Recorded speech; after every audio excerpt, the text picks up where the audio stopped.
The Prince of Wales is expected to demand an explanation from his disgraced brother Prince Andrew after he flew back to the UK at the end of his 12-day overseas tour.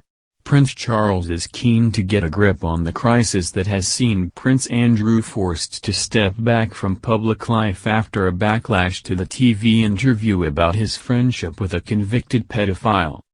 Charles has wanted to slim down the number of working members of the royal family when he accedes to the throne by retiring off his siblings, including Andrew, who will be 60 in February. But the demise of the Falklands War hero brother has been hastened by his decision to maintain a friendship with pedophile billionaire Jeffrey Epstein.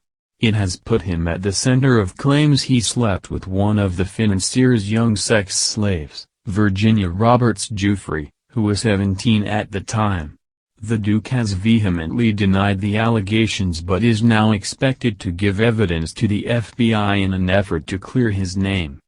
He has also pledged to help detectives investigating allegations that Epstein, found hanged in a New York prison cell on August 10 while awaiting sex trafficking charges, conspired with wealthy friends to abuse girls. Charles was said to have been incredulous. Andrew agreed to the BBC Newsnight interview with Emily Maitlis in a vain bid to draw a line under the scandal. He was instrumental in persuading the Queen, who had approved the interview, to effectively sack Andrew last Wednesday. A royal source said, "The Prince of Wales is not a big fan of his brother.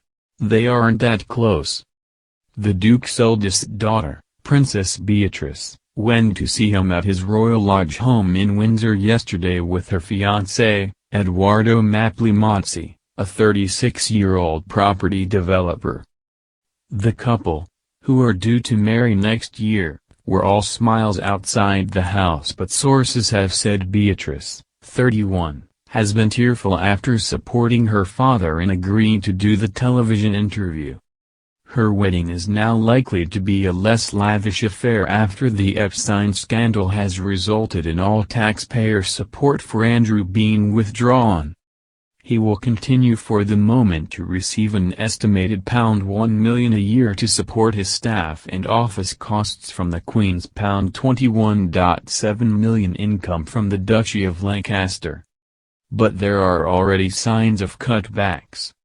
His staff will move out of Buckingham Palace eventually, and the Duke's private secretary, Amanda Thirsk, is due to step down from her job in January. Miss Thirsk, who pushed for Andrew to do the interview, will continue to work for him on his private initiatives, but he is said to become the only adult member of the royal family not to have his own private secretary. Even Prince and Princess Michael of Kent, who have no official roles in supporting the Queen, have their own private secretary. So far, more than 20 organizations have forced Andrew to resign as their patron in the wake of the scandal, but he remains patron of more than 200 others. Last Wednesday it was announced he would step back from them for the foreseeable future. But aides insisted he would remain their patron. The Duke is also trying desperately to save his flagship Pitchett Palace project to encourage entrepreneurs, amid a revolt among his sponsors.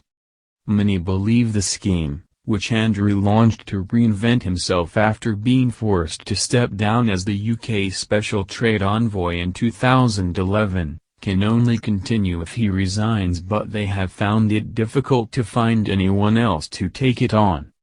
There are still conflicting accounts from sources over whether he has quit or not.